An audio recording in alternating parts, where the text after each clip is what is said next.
My gear is loaded up in the back of my Subaru right now for my weekly trip to the rescues, but we're doing a little extra shoot today, and so I have extra gear for sure. So I bring my big lights, I bring a backdrop, some stands. So because I know that everyone comes to YouTube for gear advice, here we go. This was a perfect day for you to take a look inside what is in my car, my storage unit, my closet. What do I use in my pet photography for lighting gear?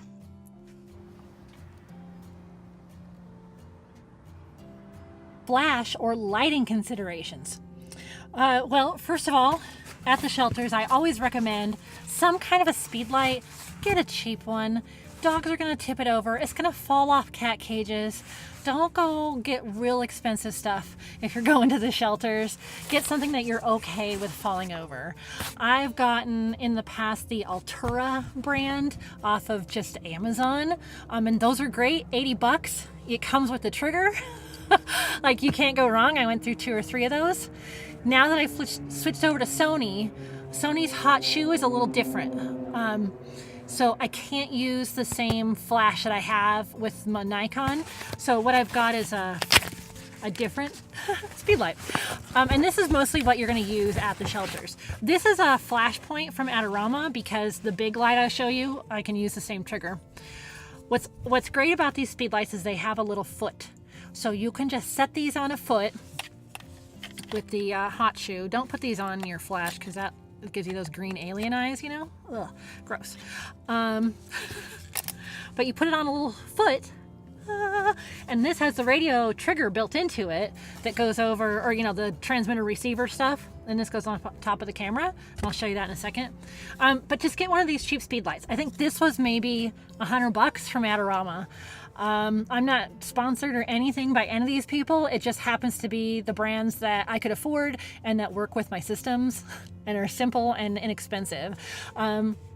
Yeah, so this is just AA batteries in here. It gives you all kinds of ways that you can use it. Right now it's set up in a slave mode so that I can trigger it with this. This goes on top of the camera and it has all the little settings there too. I'm not going to go into how to use these right now. I just want to give you an overview of the gear I use. This I use every week at the shelters. So this little inexpensive flash, I'm going to turn it off so I don't run the battery down. And the trigger that goes with the bigger lights I'm going to show you.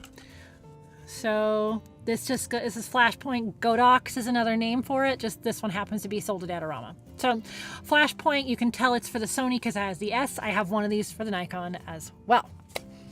The reason I have this is my big studio light is also Flashpoint. Godox, whatever you want to call it. It's the Explorer. And honestly, guys, there's a billion types of lights out there. You could run out and get this, or you can get something else and it'll work just fine. The point is, get something that you're gonna be comfortable learning how to use and that you're gonna be comfortable having dogs and cats and people running around.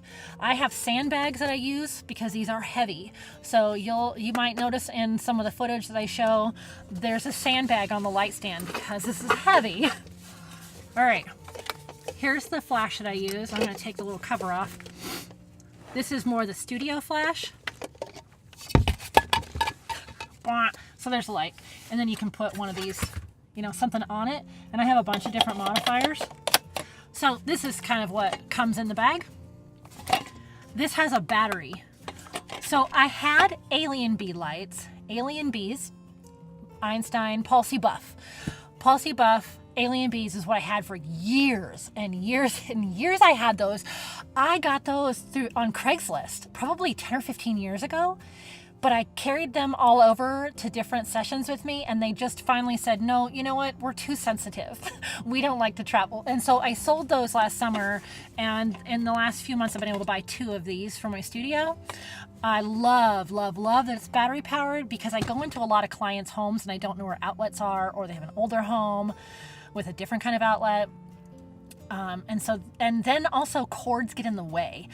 So if you're at the shelters and you decide to use one of these, I used this today because we were doing a little bit more of a produced session. There was no cords. I didn't have to worry about plugging in.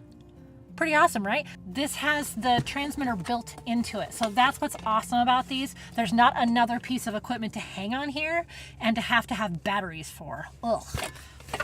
And then they talk to each other. This little controller that I showed you for the Speedlight can talk to this. So pretty nice. I can just use the same equipment. And this is the only piece that has to be Sony specific. I can use this for my Nikon or the Canon that we have. I knew right off the bat people would ask me about my gear. So there you go.